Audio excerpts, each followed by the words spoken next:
तर आपल्या मंडळामध्ये येणारी सर्व ग्रामस्थांच्या अडीअडचणी त्या ठिकाणी सोडवण्याचा प्रयत्न तहसीलदार साहेब स्वतः त्या ठिकाणी आपल्या सर्व स्टाफ समवेत येऊन करण्याचा प्रयत्न करणार आहे।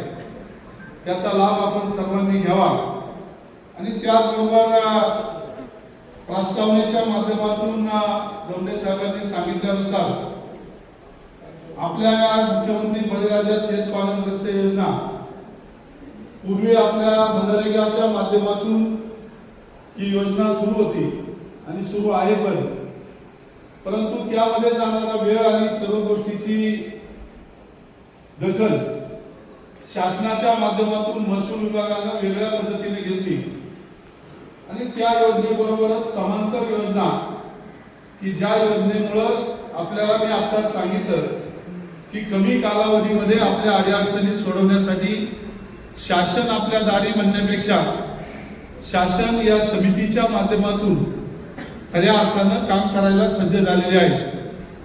त्यामुळे तालुका स्तरावर लोकप्रतिनिधी म्हणून आमदार अध्यक्ष आणि सचिव सदस्य म्हणून या ठिकाणी आपले प्रांत साहेब हे सचिव म्हणून आणि त्या ठिकाणी इतर सर्व अधिकारी मोजणी अधिकारी असतील, बीडीओ असतील, तहसीलदार असतील आणि इतर सर्व संबंधित अधिकारी आणि तालुक्यातील प्रभावी म्हणण्यापेक्षा कृषी विभागानं त्या ठिकाणी आपापल्या मंडळामध्ये कोण शेतकरी या ठिकाणी या समितीवर काम करू शकतो असं कृषी विभागानं कृषी अधिकाऱ्यांना शिफारस केलेल्या शेतकऱ्यांना या ठिकाणी या समितीमध्ये घेण्याचा प्रयत्न होणार आहे। नागपूर विभागामध्ये ही योजना गेल्या वर्षी राबवली, कोट्यावधी रुपयाची कामं झाली।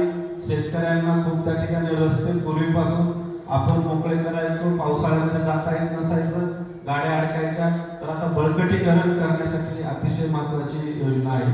नेक्स्ट याच्यामध्ये जे काही बाबी आहेत जसं की मी आता म्हटलं की तलावातील गाळ, माती, मुरुम, नदी नाले खोलीकरण कुठून उपलब्ध आहे हे आपण आयडेंटिफाय करून ठेवायचं आहे।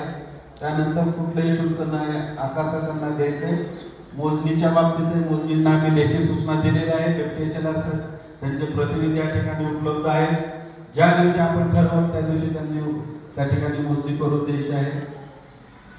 त्यानंतर तयार झालेल्या रस्त्याच्या करणी यामध्ये मी स्वतः बैठका घेतलेल्या आहेत आणि सर्व विभागांचे जे कोऑर्डिनेशन आहे ते पण आम्ही करतोय। याच्यामध्ये आंबेगाव तालुक्याचे लोकप्रतिनिधी, तहसीलदार आणि आपले पीडब्ल्यूडीचे अधिकारी आणि आम्ही या आठवड्यामध्ये बैठक घेणार आहोत, तर तो मार्ग निघून जाईल।